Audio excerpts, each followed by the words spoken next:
श्री गुरु चरण सरोज रज निज मन मुकुर सुधारी। वर्णहु रघुबर विमल जस जो दायक फल चार। बोलिए सियावर रामचंद्र की जय। सिय राम मैं सब जग जानी करूं प्रणाम जोर जुग पानी।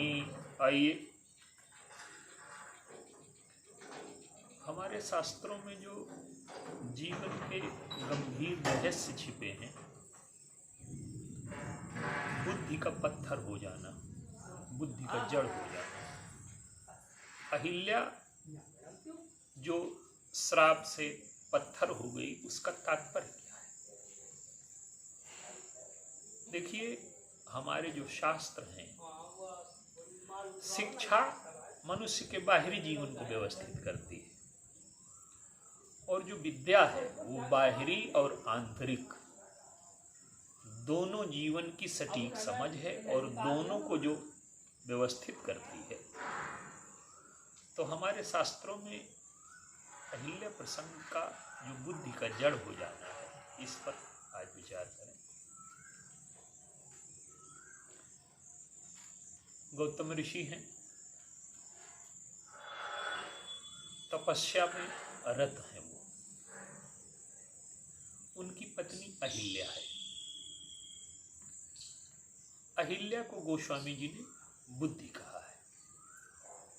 राम एक तापस तिय तारी और नाम कोटि खल कुमति सुधारी।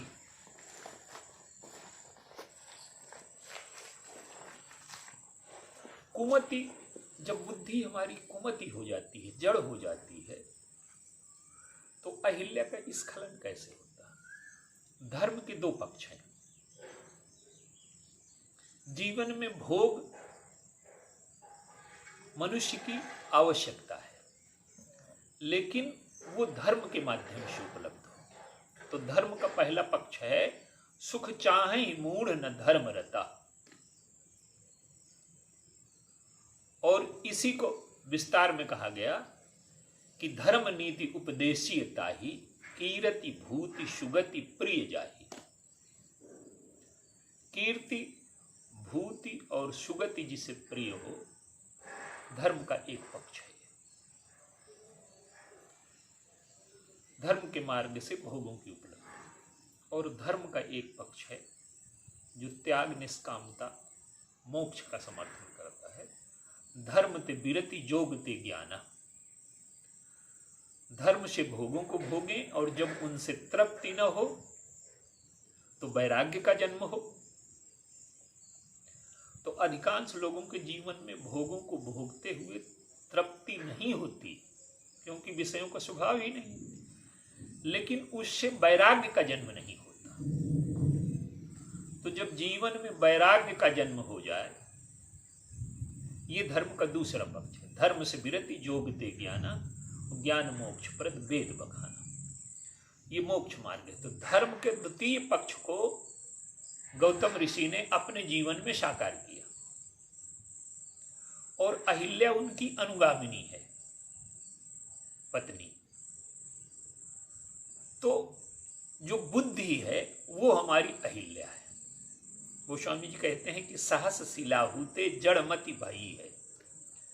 अहिल्या ने तो एक बार धोखा खाया था, और मेरी बुद्धि ने हजारों बार धोखा खाया, और यही हमारे जीवन का भी सत्य है। तो अहिल्या गौतम की अनुगामी है। कहने का तात्पर्य यह है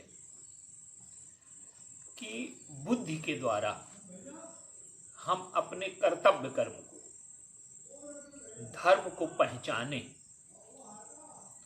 और उसे जीवन में उतारें। यही अहिल्या का पतिव्रत धर्म है। यही बुद्धि की पतिव्रत, यही बुद्धि का पतिव्रत होना है। लेकिन इसके साथ एक समस्या है। क्या? कि बुद्धि जो निर्णय करती है हमारे जीवन में, उसको लागू करता है हमारा मन और हमारा शरीर। तो तो जो मन की प्रवृत्ति है वो रस की ओर है, भोगों की ओर है, उसका आकर्षण भोगों के प्रति है और शरीर उसका सहायक है। तो बुद्धि चाहे जितनी श्रेष्ठ बात सोचे, बिना मन और शरीर के सहयोग के वो जीवन में सार्थक नहीं होती, उतर नहीं सकती। तो अहिल्या का जीवन तपस्या का है, लेकिन वो तपस्या बुद्धि से स्वीकार की गई है। तो वैराग्य का जो पक्ष है वो निषेध पक्ष है। ये चीजें हानिकारक हैं, इनको लेने से जीवन में हानि होगी। वैराग्य निषेध पक्ष है और भक्ति विधि पक्ष है। तो जीवन में कभी न कभी ऐसा होता है, जैसे अहिल्या के जो अहिल्या है वो निश्चयात्मक बुद्धि है, वो सत्य को जानती है और उसने जीवन में सत्य को स्वीकार किया है, गौतम की अनुगामिनी है, गौतम धर्म है। तो बुद्धि का कार्य है चैतन्य होकर के धर्म की सेवा करना।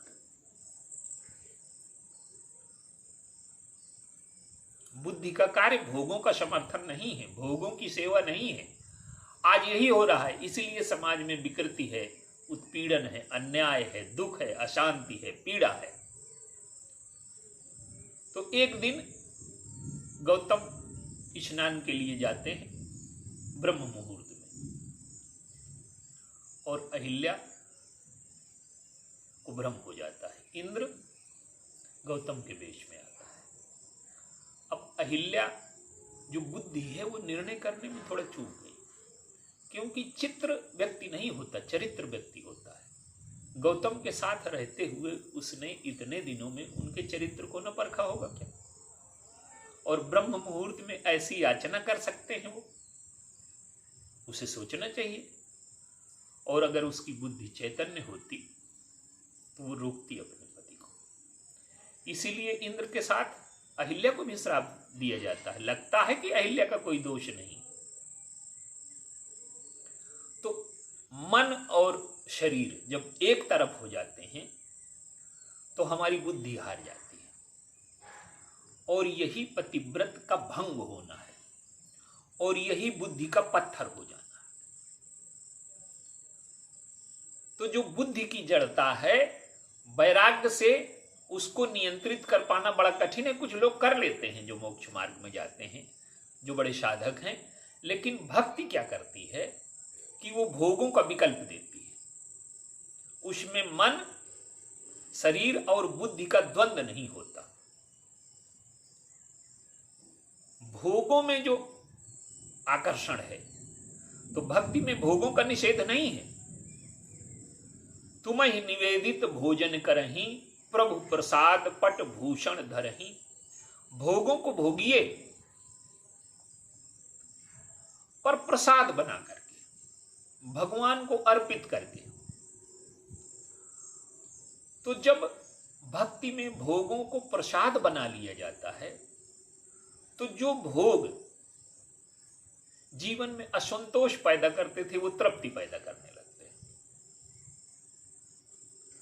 जो विकार आ रहे थे वो नष्ट हो जाते हैं। तो हमारी बुद्धि वैराग्य के पक्ष में है और मन भोग के पक्ष में है। तो भक्ति क्या करती है कि दोनों को जोड़ देती है। भोग स्वीकार करिए पर प्रसाद बना लीजिए, तो उससे हमें तृप्ति मिलेगी। तो बुद्धि का चैतन्य होना क्या है? भगवान के चरणों की धूल, भगवान के चरण और उनकी धूल। तो जब हम भक्ति की ओर मुड़ते हैं, जीवन में ईश्वर की ओर मुड़ते हैं, तो कभी भी हमें इस भ्रम में न रहना चाहिए कि हम जो निर्णय करते हैं वो सही है। तो बुद्धि की जड़ता भगवान के चरण के स्पर्श से दूर हो गई। भक्ति क्या करती है कि भोगों की जो जड़ता है उसे प्रसाद बना करके जीवन में तृप्ति आती है। भक्ति में भोगों का निषेध नहीं है, लेकिन उसे प्रसाद बनाना, ईश्वर को अर्पित करना है। तो जब जीवन में भक्ति का उदय हो जाता है तो बुद्धि के जड़ होने की संभावना खत्म हो जाती है। तो जो हमारी बुद्धि की जड़ता है उसे हम ईश्वर के चरणों से जोड़ें, भक्ति से जोड़ें, तो बुद्धि के स्खलन से जो दुष्परिणाम आते हैं हमारे जीवन में, जो जड़ता आज समाज में क्या हो रहा है,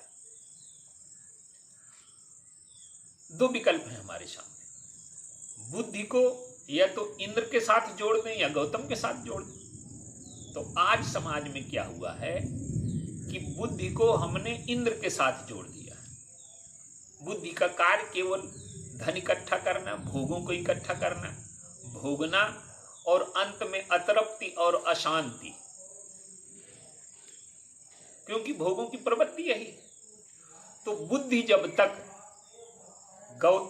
इंद्र के स्थान पर गौतम की अनुगामिनी नहीं बनती और गौतम की अनुगामिनी बनकर के ईश्वर से नहीं जुड़ती, ईश्वर के चरण से नहीं जुड़ती, तब तक हमारी बुद्धि की जड़ता नहीं जाएगी, उसमें पवित्रता नहीं आएगी, निर्मलता नहीं आएगी और हमारे जीवन में अशांति और दुख की सृष्टि होती रहेगी। तो बुद्धि को हम कैसे जड़ से चेतन बनावें, अपवित्र से पवित्र बनावें, ये भक्ति मार्ग के द्वारा हमें बताया गया। बोलिए सियावर राम।